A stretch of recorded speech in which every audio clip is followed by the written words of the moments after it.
pickup looks cool. Yeah, I've got a deposit on the SUV. Mm-hmm. Well, I think we are. Well, I don't think. I'm pretty sure we are live now. Okay. Which is always a good thing. Let's see if we've got sound. My mic is working. Great. Yes. My mic is on. Yes, I can see all sound bars moving. I can see 3 faces, and I can see a program, and I can see. You see a very blurry face. Oh, that must be you. No, no, it looks good on my live side. So okay. If Ed is there, he might want to confirm that everything is a-okay. Our viewer. Our viewer, yeah, because he. Well, he's on holidays, so maybe he's not able to. Well, that would come in there. But, that would suck. Yeah. But on the other hand, I opened YouTube on my iPad, and it seems to work. It looks good. Okay. Yeah. Guys, enough of this talk. Let's just start with the show. Today's show, news of the week. Couple of items that we can discuss. I've got a video of Max's final laps at the Sochi Grand Prix from the moment where he switched tires, which is great to look at. We can talk about the Lego driving simulator, which Chris sent through a video link. Then there is another Lego build that Chris did last week, which we might want to take a look at, and a memory of the week. I'm not sure if we're going to get through all these things, but let's see how far we get, and maybe start with news of the week. And for me, next to F1, which we definitely need to talk about, I just heard Chris saying that he put down a deposit on a new electric vehicle. So that sort of is an interesting thing to maybe talk about a little bit, if we can. It's definitely news of the week. Yeah. Yes. Can you bring up their website in the picture, or do you just want me to talk about it? You start talking about it, and I will switch over to the website when ready. Okay, so the company is a startup called Rivian. Mm-hmm. They're sort of the anti-Tesla. Yeah. The CEO started out his company in 2012 and basically wanted to build an electric sports car, and sort of refined it and decided a sports car wasn't what people wanted. And then he looked at doing sedans like passenger cars, and he decided that was already saturated from Tesla, so he decided to do SUV and a pickup truck. And they started building their prototypes in 2017.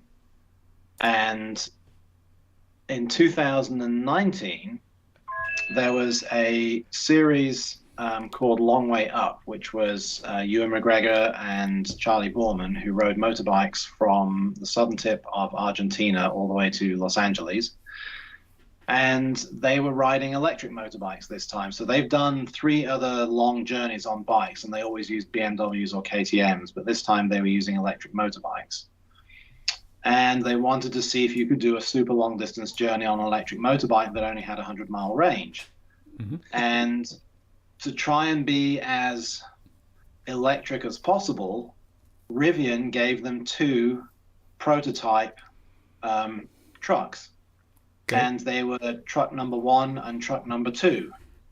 And they basically gave them to them and said, don't break them because these are the only 2 that exist. Okay. Cool. And the trucks were nowhere near finished. So the dashboard was a laptop computer in front of them. The ignition switch was an emergency stop button that they had to push to turn the car on and off. But they did it. They drove however many thousands of miles all the way from the southern tip of South America all the way up to Los Angeles. And they had some Rivian engineers on board, and they did a lot of R&D on that trip, and they did a lot of technical stuff. And I was really impressed with with what I saw of the engineers and with what I saw of the vehicles. So I've sort of been watching them in the background for a year or two now, and at the beginning of this year, they opened up refundable deposits where you basically pledge $1,000 to them and you specify your truck or your SUV. And eventually it will go into production. The trucks just went into production last week. Cool. And then they will contact me at some point, and there will be test drives. So they're doing like a tour of America where you can do test drives. Okay.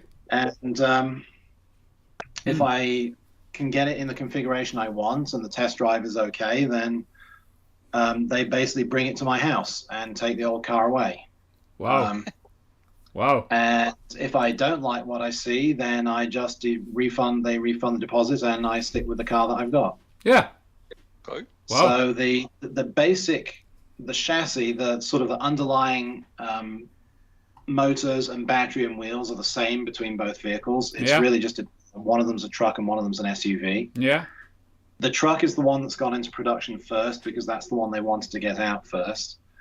And until maybe a month ago, there were no real reviews of any of the vehicles. All of the videos and stuff that were online were promotional stuff from Rivian or people that were allowed to drive the truck under Rivian's supervision with engineers there.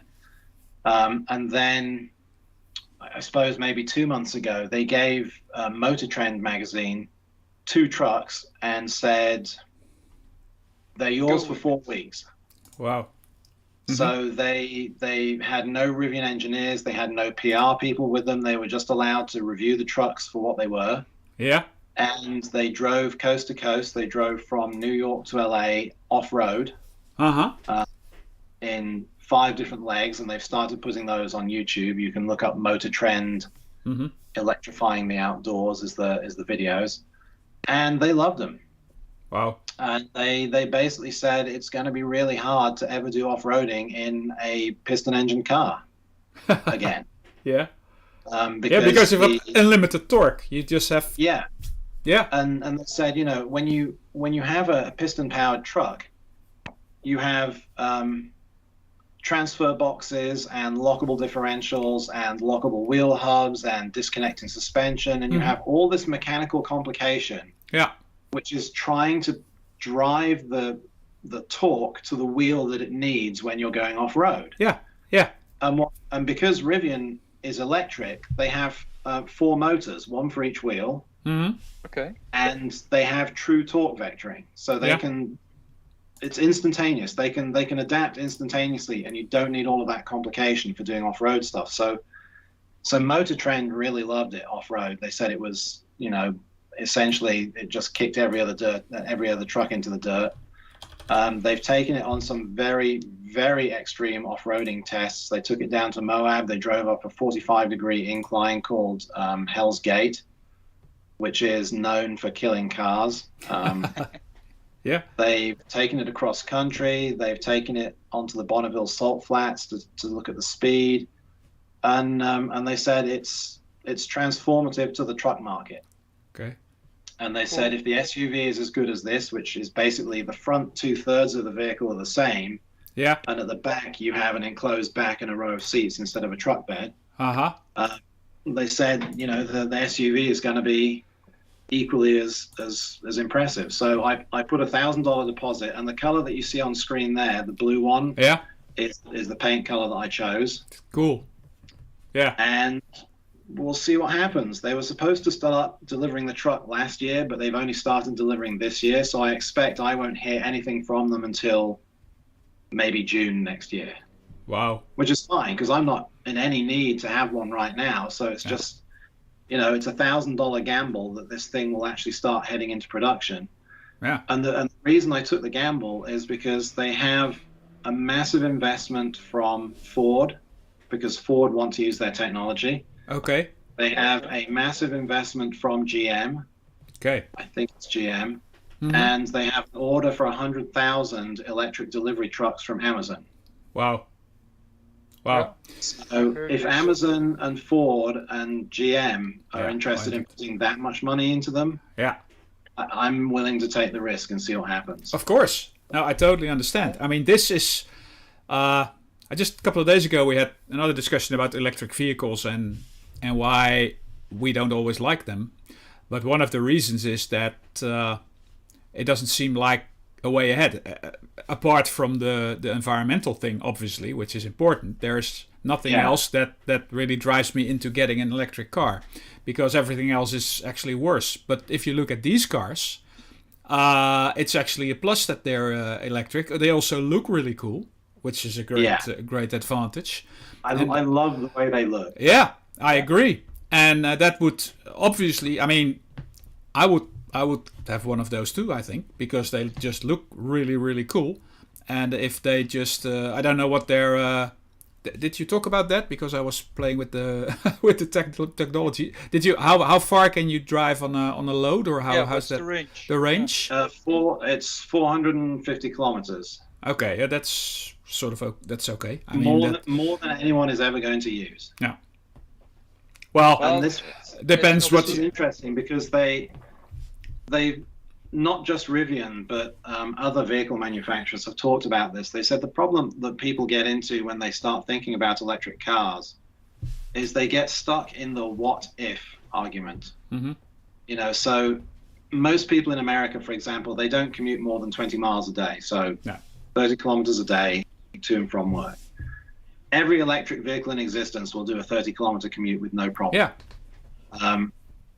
But they get stuck in this what-if scenario. They go, well, what if I want to drive to Las Vegas, which is 400 miles from Salt Lake City? Mm-hmm. And then, you know, the vehicle manufacturers ask their customers, well, when was the last time you drove to Las Vegas? And they go, well, I haven't. No. But what if I want to? Yeah. And it's like, well, but you've never done it before. It depends. And if you wanted to do it, what you do is you stop halfway, and while you're having lunch, you're adding charge to your vehicle, and then you finish the trip. It's no different from stopping and putting gas in. It just takes longer. Yeah. And you know, so maybe I'm then not the typical driver, but of course I'm driving a lot for my work, and even today I would not have been able to do it with this car to my customer and back home. I drive more than that, and I do this a couple of times per week normally when there's no COVID, so it would be really annoying. And well, we have some holiday homes in Austria, for instance, where we go 3-4 times a year. You go on a skiing trip, so it's easily 6 times a year. I also need to go for 800 kilometers one way, and then this kind of thing would, in my eyes, would be really annoying that you need to wait. Yeah, if you would think like that, but then, you know, the other thing you think of is, well, let's say you do 4 trips a year to Austria. Mm-hmm. Rent a car for the 4 trips to Austria that uses a piston engine. Yeah, well, that's... And use an electric car for everything else. Yeah. Well... Car rental in the USA is a bit cheaper than in Europe. It's not. Sorry? It's not. At the moment, it's not. No, they don't have new cars. Because when COVID hit and everybody stopped traveling, what the American fleets did was they sold all of their cars. And then when travel picked up again really, really quickly, much faster than they expected, they didn't have any rental cars. And they can't buy now. So they basically said, well, we'll do what we always do. We'll buy a new fleet. But because of the chip shortage, they couldn't buy any new cars. No. So it's at the moment, it's not unusual to go to an American airport and see 30 or 40 rental cars where you'd normally see 2,000 or 3,000. Yeah. You know, and we drove down the West Coast about 2 months ago, and it cost us close to $1,200 for a week, which normally costs $190. Yeah. So. Yeah, well, you know, the whole... But normally speaking, yes. Yeah. I think Oscar has a good point. I think a couple of years ago, I would not have been able to buy an electric car just because of the range.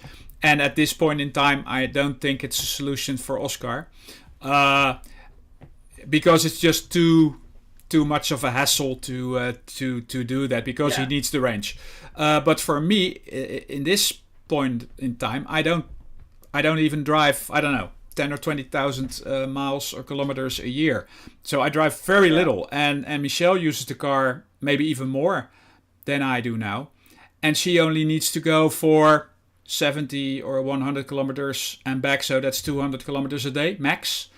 So there's no problem there. So in this point in time, the only problem that I would have is when I go to Switzerland and have to drive 1,000 or something kilometers.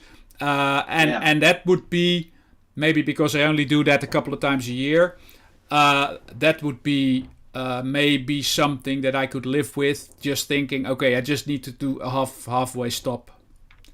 You know, plan the thing so that it's like, do you drive it all in one go, or do you stop somewhere? No, I always want to drive in one go, and I even don't want to stop to put petrol in, because that sort of gets me out of my flow. So I want to just drive, and I'm sitting relaxed and everything flows, and I just want to go. So I never stop. But obviously with the family now, I need to stop sometimes. I try to sort of terrorize them into also not stopping, but that's not really, not really great. So, I mean, like when Paula and I drive to Las Vegas, or when we used to drive to Las Vegas, we would always stop halfway for lunch, and we'd always be there for about 3/4 of an hour just to have something to eat. Then it's fine. Yeah. So for us, it's no different. Instead of spending 5 minutes putting gas in the car and 45 minutes eating, we spend 45 minutes eating with a car plugged into a supply somewhere. Okay. So I can totally get that the disadvantages are not always as big as we might think that they are. In my case, right now, it would not be a problem. In your case, it's obviously not a problem. For Oscar, I don't think it's at this point in time the solution. Yeah. But, that's 2/3. So if the cars have that kind of range, if they look good, because that's another problem that I've had for a long time, and if they are of a better build quality than Tesla, then you might want to think about that. I have been thinking of maybe getting a smaller car just next to the other one, and do that electric. And then I really love the Honda E, like the old Civic in a new, and I really love that car. And everybody complains that the range is very bad, because it's only 250 kilometers or something.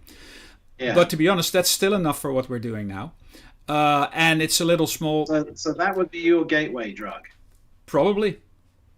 Because once you've driven that, and you've realized that it really isn't as much hassle as you thought it was, and you realize that the cost to run it is 1/4 of what it costs to run a petrol car. Yeah. And then you'll go, maybe we need to get a bigger version of an electric car. Yeah, you might well be right. Who knows? I'm a complete convert. We have 2 electric cars at home. I'll fly the flag and argue this all day long. Because as we know, the show isn't biased, and I have no bias towards electric cars. No. No, I can understand, but a small thing. What I also, every time when I see it, I start laughing that you drive into a city with your very nice, expensive electric car, and then the only thing people are tending to think is, we need to plug it in somewhere to get back home later, and then they park their car somewhere at the curve. It's raining outside, so you need to get a cable out of your booth, standing in the rain. Get the electricity running to your car. In the meantime, a dog passes your car, starts peeing over your cable. Yeah, the thing and electrocutes itself. And then when you are done, you need to put a wet cable back in your car. Yeah, I think that's really also something. Yeah, but I would not do that. I would not go in. I would not do that. No, I would. You charge it at home, and then if you ever charge it somewhere, you go to a place where they have charging stations where the cable is. Exactly. Yeah, but and therefore it really needs to have a range of 800 kilometers or whatever for me. Yeah, for you, obviously. But we have. I think we very well established the point that it's not for you. just out of. Well, then I go for a drink now. We need to get you an electric Lego car. Yeah. Let's move on maybe to another subject, and that is a subject of a Lego Technic thing that Chris sent me. I thought this was really funny. Yeah, it's a driving simulator. I must admit I haven't seen the whole video. I just saw this little start and I thought, oh, that's cool. Let's just get that into the show, and let's have it on first hand. But it's like obviously a driving simulator, but I'm very curious about what that really consists of. So yeah, it's a circular turntable with a magnet car that's controlled by the piece underneath. So he goes through a couple of iterations. So this one, the speed is obviously the speed of the turntable. Yeah. The turning is moving the magnet. And he said, it's very wobbly. So his second iteration, he adds more support to stop that vibration. Yeah. And then he does a multiplayer one with 2 cars and starts to put obstacles and things in it. And I have so much respect for people who do this sort of stuff, because I would have never thought to do something like this. No, it's great. It's really, really funny. It's actually the next level of what we made in the past with also technical Lego, and it was driven on a motor, but it was a table like this. But then we made it was of course not a car with magnets, but we made some with wooden sticks, some on some way on the plateau, and then with a small turning wheel, you could have a stick moving, and left and right. Yeah, left and right, and then also this is of course next level. Yeah. This is where he puts on the two cars. Yeah. Some lighting. So now it's a 2-player obstacle course. I just saw this video and I thought this was so clever. Yeah, it is. It's really cool. Oh, this is cool. It's really cool. Yeah, let's watch it a little bit further because I want to see the two. Yeah, there's throttle.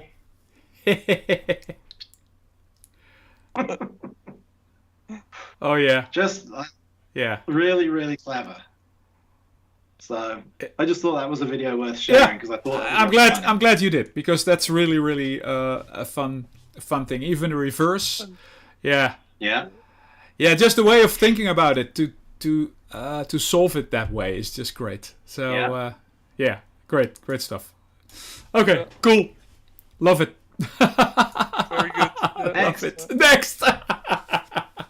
Let's talk about Well, one more comment on it. So this is really using Technic Lego to make something new or whatever. Think about something and use it. And that's somehow, I have the feeling it gets more and more to the background that you can do things like this with technical Lego. Yeah, because it's all pre-built and It's and that's something I miss a bit nowadays. So this is really cool. It's not like he was modifying an existing kit. He decided to go and try and solve a problem or to build something from scratch. And it was just, I just thought it was really funny when I watched it. I'm like, this is a really clever use of just doing something because. True. Totally agree. Okay, let's talk Formula One. Let's talk Formula One, because I didn't see this race live because I wasn't there. So I watched it afterwards, but I did hear the result, obviously. And it was amazing, I think. My wife and I were screaming at Lando Norris at the end of the race when his pit crew was saying box and he was saying, no, I'm going to stay out. I'm like, you got to go in. And he left it one lap too long. I just felt so bad for him. I really like that he is like that and he tried it, because if things were a little bit different, it would have played out.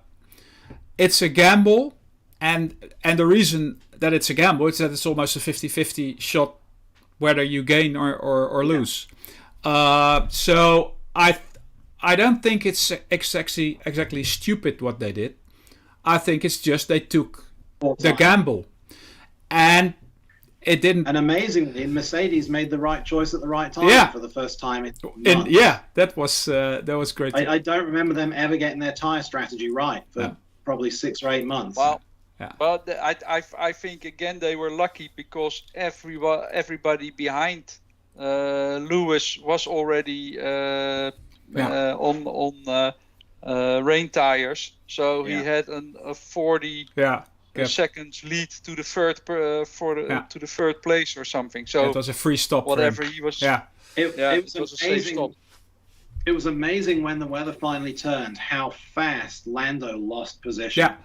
Well, that's the whole thing, and somebody I didn't really understand how it could drop off so fast, because it becomes drivable and suddenly undrivable. It's like a very steep point where it just becomes undrivable. It's a square wave like that. Yeah, exactly. And somebody said that has to do with the fact that, first of all, these tires need to be on temperature, because if they're cold they just don't have any grip, which is very, very important. Now, we've heard about that, but it's even more important in the rain, obviously. And with the slicks not having any grip and speed getting lower, and the water, the temperature of the tires drops really fast, and then you can't drive as fast anymore, and there's no friction anymore, so the temperature drops more. And he's aquaplaning because there's no tread, so the water doesn't go out from under the tire. Exactly. So aquaplaning, temperature goes down, so it drops off within a couple of seconds, really, within a minute or whatever. It was amazing, and it's gone. And then it becomes really undrivable. There's also no downforce, and it's just a boat. And you could see that because these guys, and of course, there's too much. It wasn't a boat, because you can steer a boat. Yeah, they should have a little rudder for these situations that drops down in the end. Yeah, it's like, it was just bad luck for Norris, and obviously, normally the team would have said, or should have said, you need to come in and get intermediates. That's the best solution. But, the way things are going now within McLaren, it's not, their whole culture and their whole atmosphere is now like, we're like these guys that want to try and win a race, and they try stupid things maybe. They try things, and sometimes it works, sometimes it doesn't. When they become a little bit more stable on the top, they will also obviously go to the other situation where this won't happen anymore, and they will just have everything tuned to perfection. But I liked it. I really hated the fact that Norris couldn't win it in the end, and even more that because of that Hamilton did win it, obviously, because he's always there. When someone fails, Hamilton's always there to take the win, which is obviously also a quality. But what was the most amazing to me, and that was partly luck, or maybe a lot of luck, that Max ended up in P2 instead of P6 or 7. Because that was because they did the right thing by going in for tyres when they did. Pick and firm, Max. Box, pick and firm. Even his comment on the radio when they said second place, and he goes, "I'll take it." Yeah. So it's okay, Max, amazing. Box. In pit lane. I've got the video here. Tyre with, 3. Tyre 3 and Strat 12. It's raining even more in the pit lane now. It was a good race. Tyre 3 now. Normally, when I watch the Russian, the Sochi 12. Grand Prix, it's a nothing race. There's no elevation. They're just racing around parking lots. There's nothing interesting happens. It never rains. And then in this race, suddenly, there were battles all up and down the field, at the front, in the middle, and at the back. And then 3 laps before the end of the race, it rained. I'm like, this is oddly one of the best Grand Prix we've had this year. True. Okay, I've got approach in turn 1 now. Let's wait. I think you're going to stay ahead. You've got track position. There's Look sports after radio. the front left tyre in the drier portions of the track. So make use of the tyre right in now. the wetter. I'm not sure if we can hear the board radio in the end product, because I can't hear it, but I see the sound bar going off. So I think you can hear. You can hear. Now I can't hear it either, but it could be audible. So if Max starts to talk, I will just try and pause for a bit. But these are the last, I don't know, 5 laps from the point where he switched to his intermediates, and it's still amazing to me because I've watched this 3 or 4 times.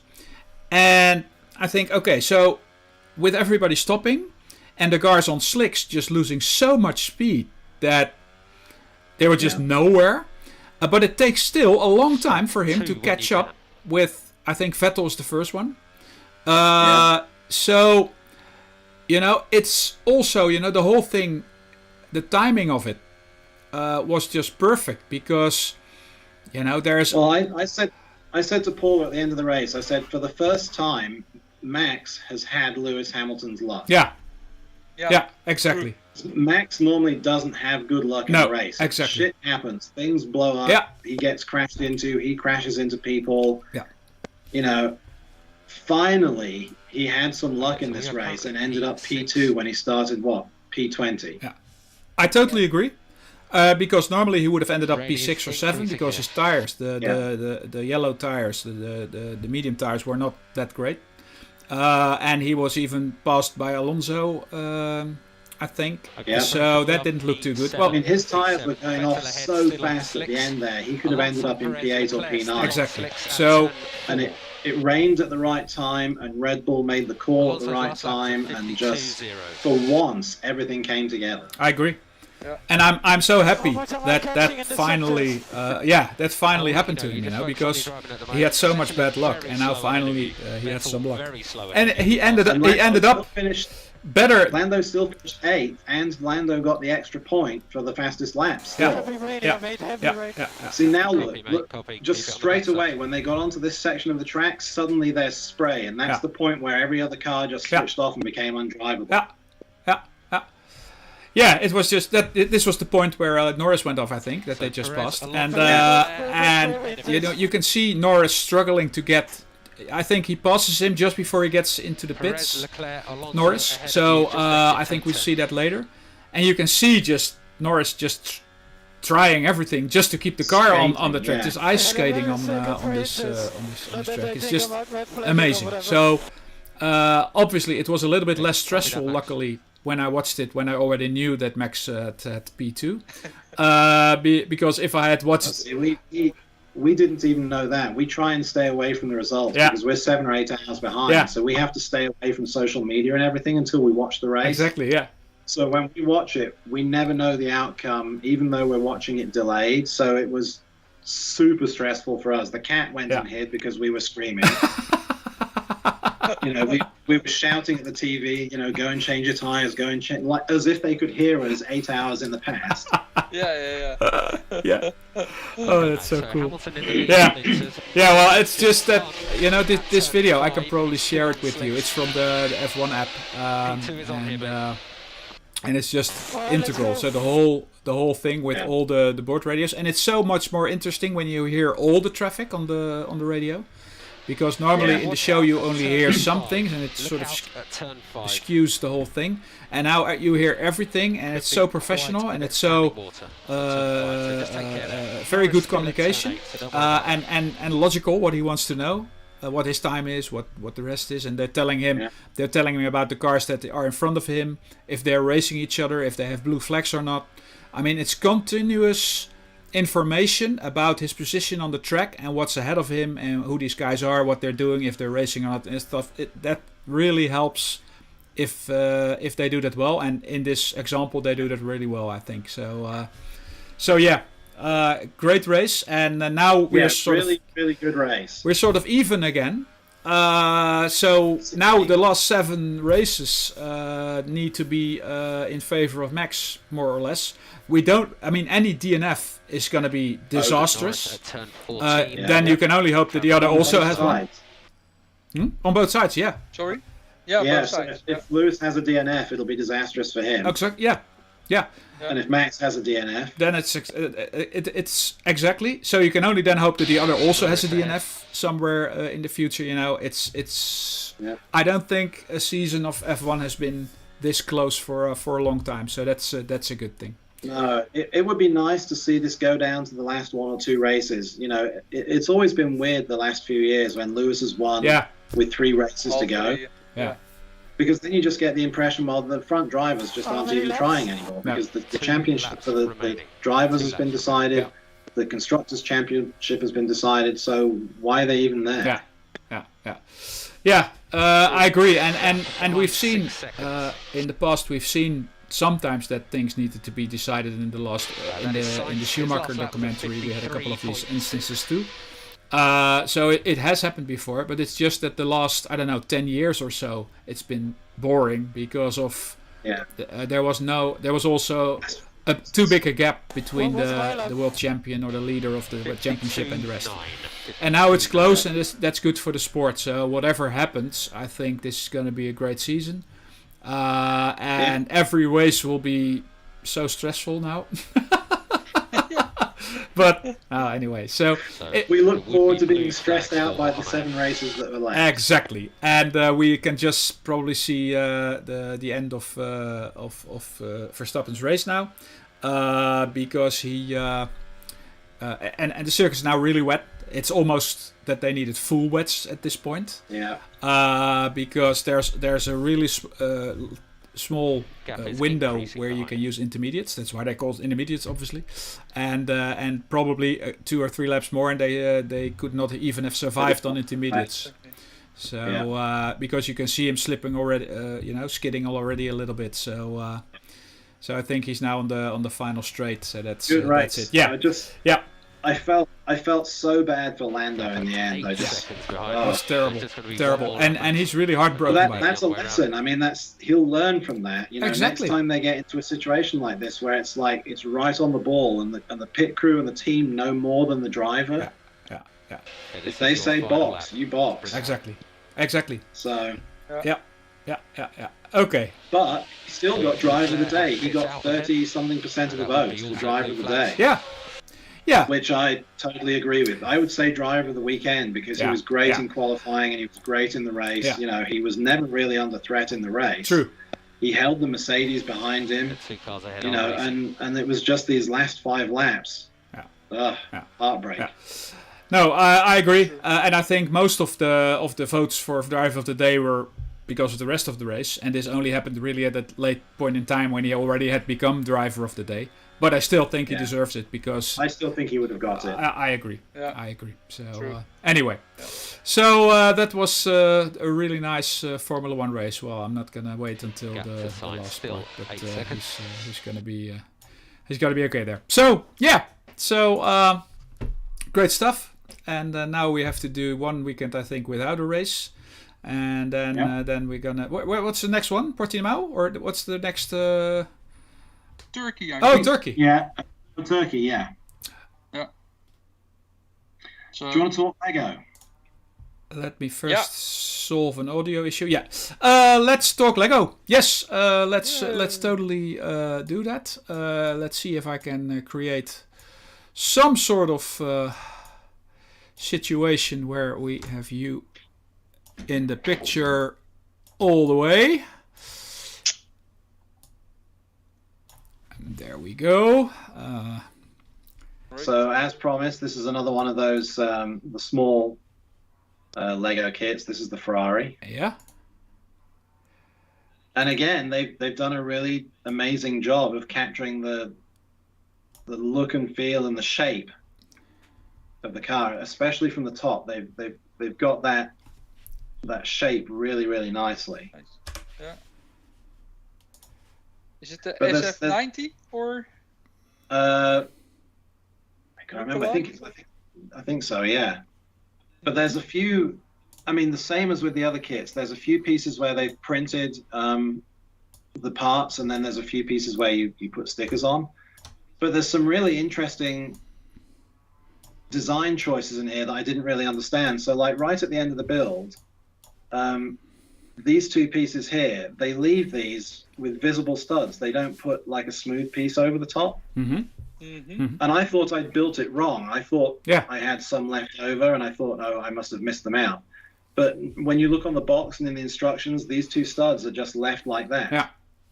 Yeah. You know, and it doesn't seem to make a lot of sense, but okay. Well, it's. But again, they've captured the look and feel of it really, really nicely. You know, the shape of these pieces down the back here, the curves and everything. There's this section at the door at the back here, the curved pieces down here, where they join together. If I can get the light on it right, you might be able to see it better. Yeah. But it's just a really interesting use of pieces to get that shape in there. So definitely. Yeah, you can start to see it better there. Yeah. That's. And then the same wheels that we've seen on all of them. You know, it's the standard wheel with the little piece that presses into the middle. Yeah.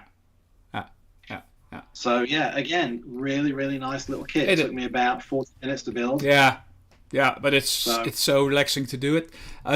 Talking about the studs, I think it's on purpose. I think they want to make it a Lego thing. They want to keep the Lego feel to it, and that's, I think, why they expose a couple of studs, because on the Supra it's exactly the same. Not on that position, it's on the sides of the Supra where there's two studs on each side, which look a bit weird. Yeah, and it looks a bit weird. You think, should there be, but I think they purposely do that to make it more of a Lego thing, and I can understand that a little bit. Because it is Lego, and if they hide all the studs, it becomes a little bit more different, and not a generic. And another thing is, Lego has the Lego printed on the studs, and all the other brands don't. So in order for others to be not able to build an exact copy, is where you see the Lego studs pointing out, and I think that might be another reason why they are doing that. But it's great. But yeah, it's a fun build. It has, same as the one you did last week. It feels heavy because there's a lot of bricks in it. And just another fun little build to go with my collection. I have 4 now. Cool. I have the GTR, the Audi, the Porsche, and now the Ferrari. So cool. So, cool. I didn't. Very recommended. Yeah, I know, and I didn't buy one last weekend, but I'm definitely gonna get another one somewhere the coming week, I think. Maybe the Audi. I like the Audi too, so let's see. Let's see how that goes. But okay, well, that's cool stuff, and I think that's probably all we're having today. You were needing to have a cutoff at about this time, I think, Chris, or you're okay still? Until my phone makes the sound of a goat. Okay. Okay. Well, there's a button on the side where you can silence it. Yeah. Didn't hear it. So, how is your coffee machine, Oscar? Oh no. Well, I did not make a movie out of it, but it was actually very simple to get it in tens of parts. Okay. But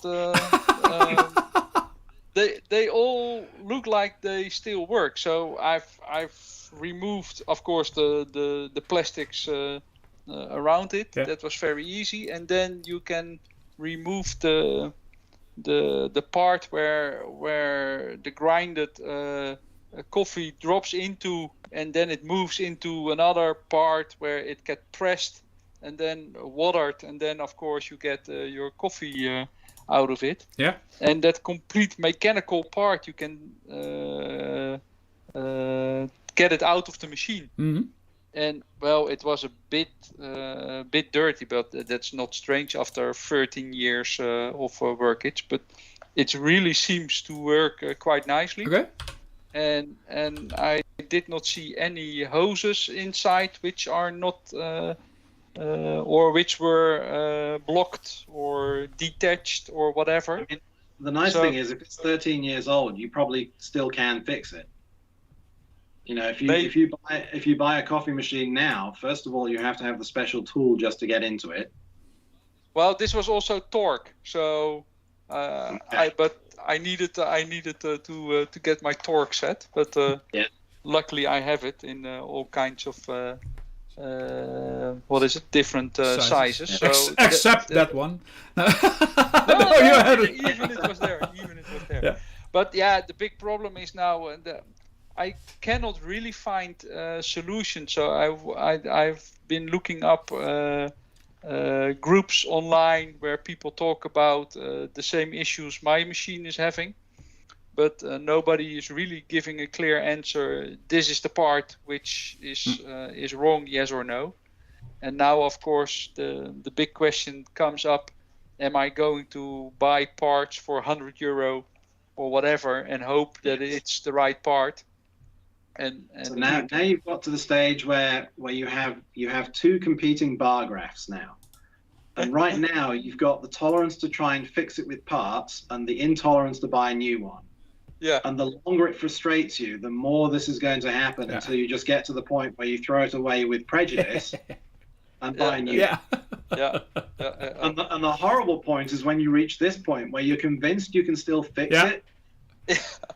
But you're starting to wonder whether you should have just bought a new one in the first place. Point of no return. You just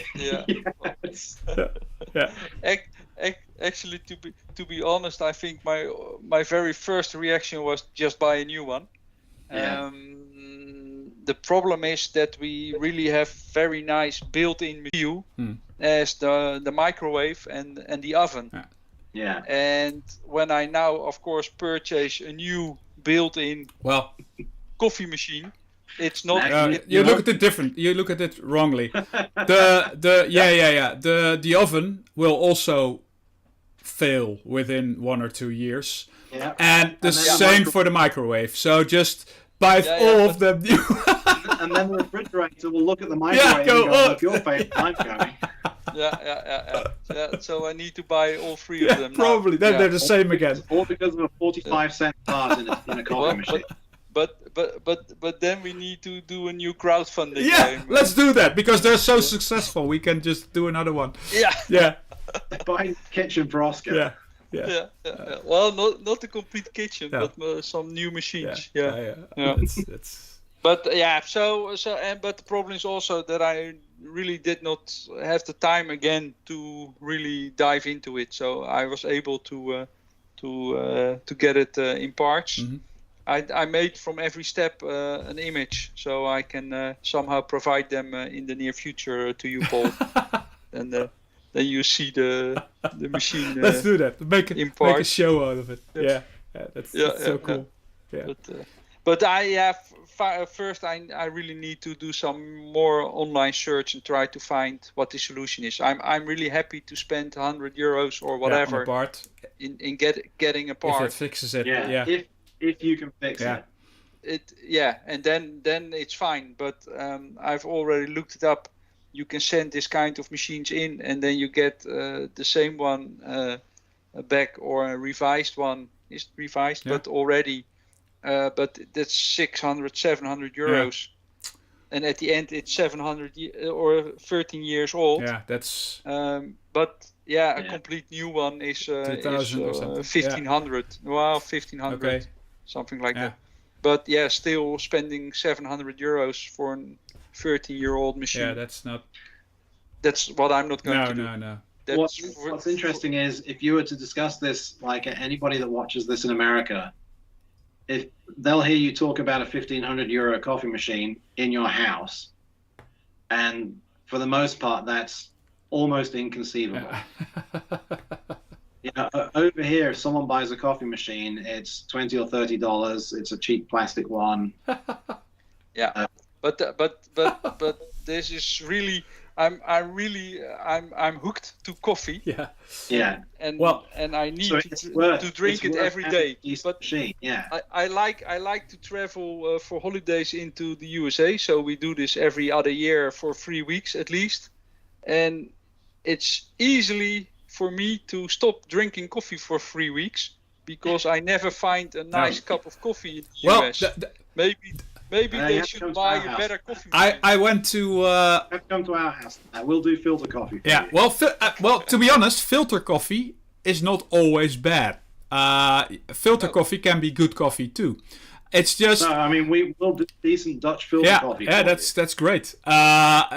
First time I traveled to the UK, a really long time ago, I went to one of the companies and I was there and do you like coffee? Yes, please. And I got something they called coffee, but I had no clue what it was because it tasted completely different. What am I drinking? But what are you going to say? You know, you're there as a guest for the first time. You're not going to complain about it. So they kept feeding me the stuff. And then after 1 or 2 days there, I got to the point where I could make my own or get my own coffee. And it turned out to be instant. It turned out to be just, little Grady, what's it called? Well, instant powder, but like little balls, And they put it in with and then boiling water, coffee and boiling water is something you shouldn't do at all because it burns. But it's just instant coffee. And that was obviously the reason why it tasted so bad. But that was completely normal to them. That was their coffee. We have the same thing over here. We took like years and years and years and years ago. We were in Las Vegas with some American friends, and we went to the Paris to get some lunch. And they had at the time this boulangerie in the Paris which did handmade bread and imported meats and cheeses from Europe and everything. Mm-hmm. And the lady in the couple that we went with, she wasn't really sure what to eat, and I said, "Well, just get a ham and cheese sandwich." And she goes, I don't want a ham and cheese sandwich. I can make a ham and cheese sandwich at home. I went, just get a ham and cheese sandwich. So she sort of begrudgingly ordered this ham and cheese sandwich and got a soda with it. And she sat down and she took a bite out of it and she went, "Oh my God, what is this?" I went, "That's a ham and cheese sandwich." Because it wasn't the processed ham slices and the plastic cheese and the sugary bread that you get over here.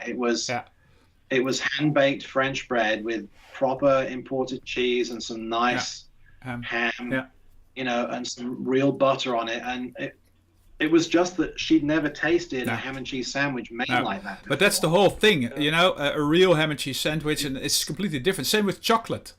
That can taste really different. Not even like chocolate sometimes. Yeah, Hershey's doesn't taste like chocolate. No, probably because it isn't. I don't think it's chocolate in any way, sense, or form of word. No. That's just crazy. Well, on one hand, that's the fun of traveling. To be able to experience all that kind of thing. Because sometimes it's also the other way around. Obviously, sometimes I had that when I went to Turkey before Turkey became a complete nightmare. Yeah. I was in Turkey in 1997-ish, something like that. And I was used to having heroes over here, or in England, so like a kebab. Yeah. With the very thinly sliced meat and everything. And I went to Turkey, and the people at Turkish Airlines took me out for lunch, and they said, "Look, we'll go and get a Turkish kebab." Mm-hmm. I've never had a kebab since then because a Turkish kebab was fantastic, and everything else I'd eaten before then was just useless. And the only place I found that did a really good Turkish kebab after that was in Switzerland. Okay. Yeah. And it was this little Turkish snack shop in Switzerland down near Lucerne, run by a Turkish immigrant, and he did a really good Turkish kebab. Yeah. And that was the last time I had one. Yeah. Oh yeah. When you set the bar that high, you don't want to eat anything less than that again. No, because that's the whole thing. I'll get something else, something that they're good at. So it's like Oscar with his coffee. If you get used to the coffee that you make and you like it a certain way, and your machine does it really well, why would you drink American coffee or English coffee? I'm really fond of coffee too. I almost need it. Probably hooked on it a little bit, but for me it's like sometimes having a beer, where it really hits the spot. I just want a beer now. That's the same with coffee. Sometimes you just need a coffee, and then at some point in time, you got all these machines. There's these crazy expensive machines of 1,000 or 1,500 or whatever euros, and I was thinking of getting one. But I decided to not do that because that would be one, in my case, where a manual one, where you put in the grinded coffee and you then stamp it and you put in the little thing and you do everything manual, which is great. It looks great. It's probably the best coffee you can make. But I couldn't see myself doing that and cleaning it and doing all that every single time and every morning, when you go to work. Before you go to work, you first have to, get up half an hour earlier to make coffee, So I just thought that I was not that guy that was going to do that. So I ended up being one of the first Nespresso customers. I am platinum member, ambassador, whatever now, because I've been a member since 1999, I think. My customer number has 4 digits. So so I really and the first 3 of them. So anyway, the point that I was trying to make is that I still like that coffee. They've got several tastes, and you can sort of take one or the other, just what your mood is. It's, I don't know, maybe it's in my mind, but for some reason I like it still.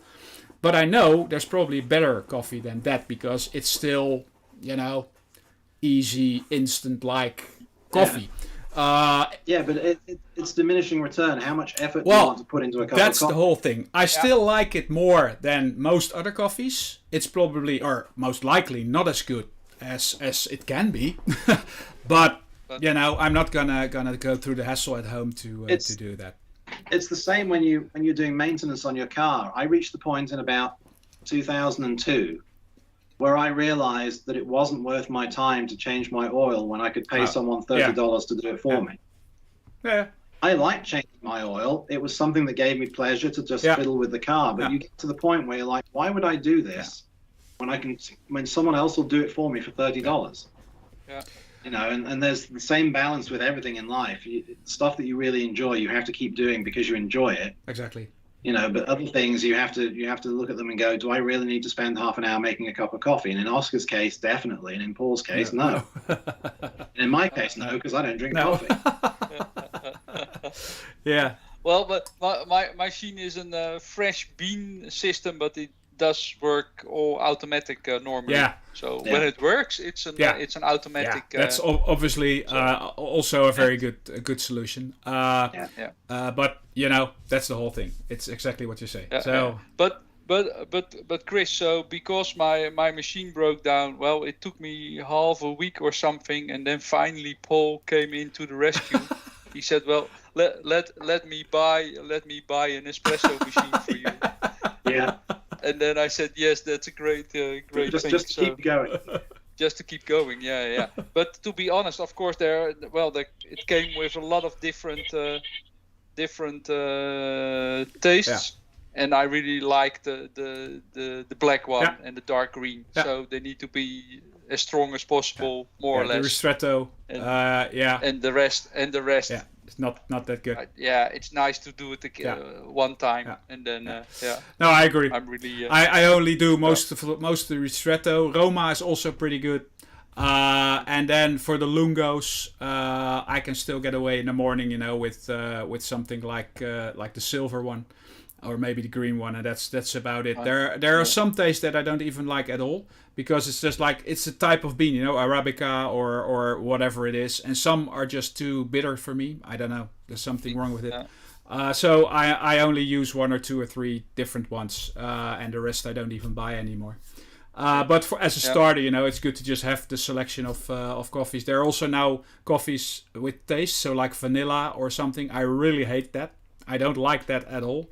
But some people do. And it's just like, and sometimes when somebody comes over, they want to try that and say, oh, this is great, so I keep them on stock, but I'm not using them myself. True. I have to go. Okay, well, it's. I'm impressed that we covered Lego, electric vehicles, Formula One, driving simulators, and coffee. We covered all the main topics. So thanks. Let's